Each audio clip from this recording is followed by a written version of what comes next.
تعال اقولك لو عايز تتبسط تروح فين في سيوة في خلال 4 ايام. ومعانا فنادق كتير زي الدكرور وواحة الغروب وأدرار الأزوار وفنادق تانية كتير. أول يوم معانا هنوصل سيوة ونسكن في الفندق، وفي نفس اليوم هنروح نزور جبل الموتى. ويعتبر جبل الموتى هو مكان مخبأ أهالي سيوة أيام الحرب العالمية التانية، والوقت ده اكتشفوا فيه مئات المومياوات اللي كانت في المقابر، عشان كده سموه جبل الموتى.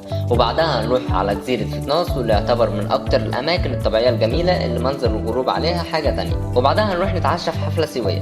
تاني يوم هنفطر في الفندق، وبعد ما نفطر هنطلع على جبل الدكرور ونزور معبد أمون وزيارة قاعة تتويج الإسكندر، وكمان هنروح عين كليوباترا وتقدر كمان تنزل فيه. وبعدها هنروح نتعشى ونرجع على الفندق. تالت يوم بقى بعد ما نفطر هنروح نشوف مناجم الملح ونطلع رحلة سفاري اللي هنتحرك فيها بعربات الدفع الرباعي في وسط الصحراء، وتزحلق على الرمال ونشوف البحيرات الساعة ومنطقة بئر واحد. وبعدها هنرجع على الفندق. اليوم الرابع بقى والأخير هنفطر ونسيب الفندق ونروح نشوف قلعة شالي، وفي نفس المكان في سوق تقدر تشتري منه اللي عايزه. وبعد ما نخلص هنرجع على القاهرة.